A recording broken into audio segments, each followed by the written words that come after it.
Hi friends అందరికీ welcome back to our channel. నేను మీ chef చిట్టినండి. ఈరోజు మన కర్నూలు స్టైల్లోనే చికెన్ కర్రీ ఎలా చేయాలో చూసేద్దామండి. ఈ చికెన్ కర్రీ తిక్క గ్రేవీతో చాలా అంటే చాలా టేస్టీగా సూపర్గా ఉంటుందండి. ఒక్కసారి ఇలా ట్రై చేయండి. నేను ఇక్కడ కేజీ చికెన్ తీసుకున్నాను. చికెన్ తీసుకొని బాగా వాష్ చేసుకొని పక్కన పెట్టుకుందామండి. ఒక బాండీ పెట్టుకొని అందులోన 4 టేబుల్ స్పూన్ల ఆఫ్ ఆయిల్ వేయాలండి. ఆ ఆయిల్ హీట్ అయ్యే లోపల ఒక పెద్ద ఉల్లిగడ్డ తీసుకొని అది చిన్న చిన్న ముక్కలుగా కట్ చేసుకోవాలండి. చిన్న చిన్న ముక్కలుగా కట్ చేసుకొని ఆయిల్ ఒకసారి హీట్ అయ్యిందో లేదా చెక్ చేసుకొని, హీట్ అయ్యింటే మనం ముక్కలుగా చేసుకున్న ఉల్లిగడ్డలు వేసుకొని బాగా వేపుకోవాలండి.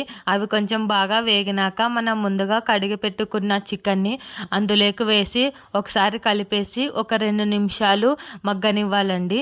అది మగ్గినాక అందులోన ఉప్పు వేసుకోవాలండి. మీకు టేస్ట్కి తగినంత ఉప్పు వేసుకొని అందులోనే కొంచెం పసుపు కూడా వేసుకొని ఒకసారి కలిపేసి 5 నిమిషాలు నీళ్ళు ఊరేలాగా బాగా మగ్గనిచ్చుకోవాలండి.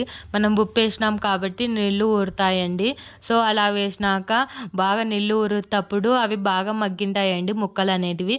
మగ్గినాక అందులోకి మీకు ఎంత కారం కావాలో అంత వేసుకోండి. మేము ఇక్కడ కర్నూలు వాళ్ళం కాబట్టి 3 టేబుల్ స్పూన్లు వేసుకున్నామండి. మీకు కారానికి తగినట్లు వేసుకొని చిన్న చిన్న ముక్కలుగా టమాటా పండ్లు తరుక్కొని అందులోకి వేసుకోవాలండి. వేసుకున్న తర్వాత ఫ్లేమ్ అనేది హైలో పెట్టి బాగా ఉడుకుతుండే సమయంలో మనం ఒక ఎల్లిపాయ గడ్డ తీసుకొని ఒలుచుకొని పక్కన పెట్టుకోవాలండి.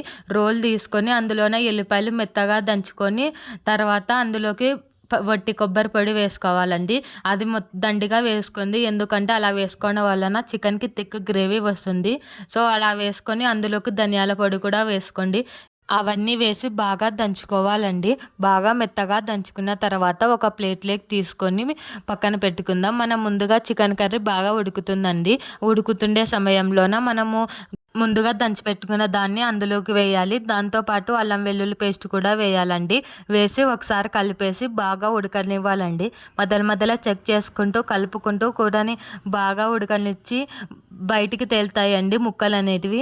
బయటికి తేలేంత వరకు బాగా ఉడకనిచ్చుకొని థిక్ కన్సిస్టెన్సీ వచ్చేంత వరకు ఉడకనిచ్చుకోవాలండి. మీకు ఎంత గ్రేవీ కావాలో అంతవరకు పెట్టుకొని వేడివేడిగా సర్వ్ చేసుకుంటే రైస్ లేకైనా చపాతీ లేకైనా రోటీ లేకైనా ఈ చికెన్ కర్రీ చాలా అంటే చాలా బాగుంటుందండి. ఈ వీడియో మీకు నచ్చినట్లయితే లైక్ చేయండి, షేర్ చేయండి, సబ్స్క్రైబ్ చేయండి.